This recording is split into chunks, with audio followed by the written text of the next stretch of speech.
What's going on, guys? Jimmy here. We might be on the brink of nuclear war on a twofold front. Take a look here. North Korea is saying, quote, they vow to annihilate the U.S. and says that the U.S. will be terminated this century. We'll give you the details here on that, as well as what Russia is saying that they'd have to use a nuclear weapon if the Ukrainian offensive was a success. This is coming from Russia's one of their highest ranking officials and their former president, basically second in line to Vladimir Putin. And remember, this comes as we just had a massive meeting between the three of them, Russia, China, and North Korea. And it really seems like they're all getting on the same page here. What seems like to me, a World War II type of situations with the Axis and the Allies. And it seems like they're really teaming up here to show a force against the United States or against really all of NATO, which is 31, almost 32 countries now, with the joining of Sweden and Finland here, which would ultimately make 32 countries in all of NATO. And it really seems like they're trying to make their own type of NATO alliance there. And remember that China alone has almost 1.5 billion people compared to the United States with 330 million people. China alone is almost an entire NATO country. It's 1.5 billion people. And with Russia, China, and North Korea all having nuclear weapons, this is not something the world would want to see. A nuclear exchange between countries would be the end of days. The end of days. But here's what they're saying here. I'll start with North Korea, and then I'll get to what Russia's saying. North Korea vows to annihilate the U.S., says the country will be terminated this century. North Korea's foreign ministry this week vowed that the country would, quote, annihilate the United States, adding that the U.S. would be terminated this century, saying, quote, should the U.S. choose to offend our republic, which honestly, in their eyes, the U.S. has already offended them multiple times, sending U.S. nuclear submarines to their border. Should the U.S. offend our republic, we will annihilate them by using our military power that we have gathered so far. The North Korean diplomat said in a statement Thursday, the 70th anniversary of the Korean armistice. The Korean War in the last century marked the beginning of the downfall of the U.S. Now, the 21st century would see the irrevocable termination of the U.S. The rulers of the U.S. are well advised to forget on no account the lessons of history. The conflict ending truce was reached between North Korea, China, which supported North Korea, and the United States, which has supported South Korea in the war. South Korea did not agree to the armistice. The armistice allowed for the establishment of the demilitarized zone between North Korea and South Korea, which we just had that U.S. Army member cross and has not been heard of since. And the reparation of prisoners of war, which he's now basically a prisoner of war. The U.S. troops have since been staged in South Korea to help prevent another war and defend its ally in the case. Tensions have really never been higher between North Korea, South Korea, and the United States. North Korea also showing their support for Russia and for China, and really showing their support for the war with Russia against Ukraine.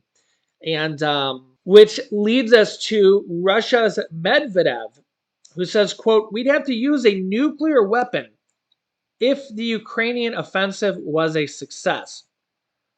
So basically, he's saying that if Ukraine was able to push back Russia far enough, they would just simply use a nuclear weapon so that they don't lose the war. Former Russian President Dmitry Medvedev who has sometimes raised the specter of nuclear conflict over Ukraine, said on Sunday that Moscow would have to use a nuclear weapon if Kyiv's ongoing counteroffensive was a success. Medvedev, who is now deputy chairman of Russia's Security Council, a body chaired of President Vladimir Putin, said in a message on his official social media accounts that Russia would be forced to fall back on its own nuclear doctrine in such a scenario, saying, quote, imagine if the offensive, which is backed by NATO, was a success and they tore off a part of our land, then he would be forced to use a nuclear weapon according to the rules of a decree from the president of Russia. He says, quote, there would simply be no other option. No other option. So our enemies should pray for our warriors' success. Yeah, so just think about that. They're making sure that a global nuclear fire is not ignited. Um, yeah.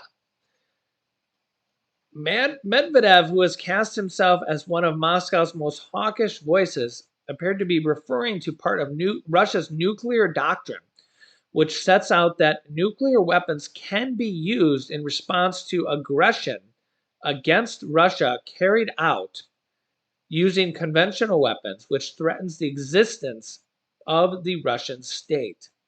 Ukraine is trying to retake territory which Russia has unilaterally annexed, which is with this, vote that 99% of the world has declared was not a real vote via voting in the United Nations, which, 99% of the world voted and said the vote wasn't legit, and declared to be part of its own territory, a move condemned by Kyiv and much of the rest of the world. Now, note here that Kremlin critics have in the past accused Medvedev of making extreme statements in an effort to dissuade Western countries from continuing to supply Ukraine with arms. So keep in mind that that is one of the potential strategies being used here by Russia. They use these type of threats so that maybe countries like the United States, other countries in NATO will say, hey, we don't want to continue to support Ukraine because if we do, Russia may use nuclear weapons. So maybe we should stop supporting Ukraine, which honestly is a pretty good strategy for Russia if you're just thinking like a realist. If you're just thinking about this logically, you're like, hey, that's a good strategy by Russia because if Russia does do that, that would be pretty horrific. However, if Russia did actually do that, it would be horrific. So you got to really handle situations like this with a lot of caution because it's uh, it's pretty crazy. However, if you just watch my most recent interview with Colonel Tony Schaefer, we talk about how Russia just adjusted their conscription or their draft, where they're going to draft up to or potentially over 2 million more Russian men that are not in the war yet. Okay, they're going to raise their draft age from 27 to 30 and take 2 million more men who are not in the war yet and do not want to be in the war, because if they wanted to be in the war now, they would have already signed up to be in the war. So these are Russian men that do not want to be in the war. If they did, they would have already signed up to be in the war. And this could potentially put 2 million more Russians in the war, which could be a major game changer. Okay. So Ukraine's going to have some serious problems on their hand.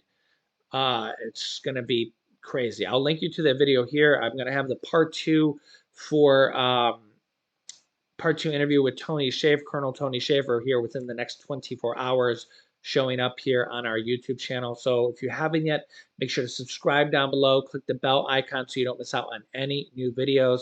Also, thanks for liking and sharing these videos. What are your thoughts on this? Are we closer than ever to a nuclear war? Is this something that could potentially really happen here?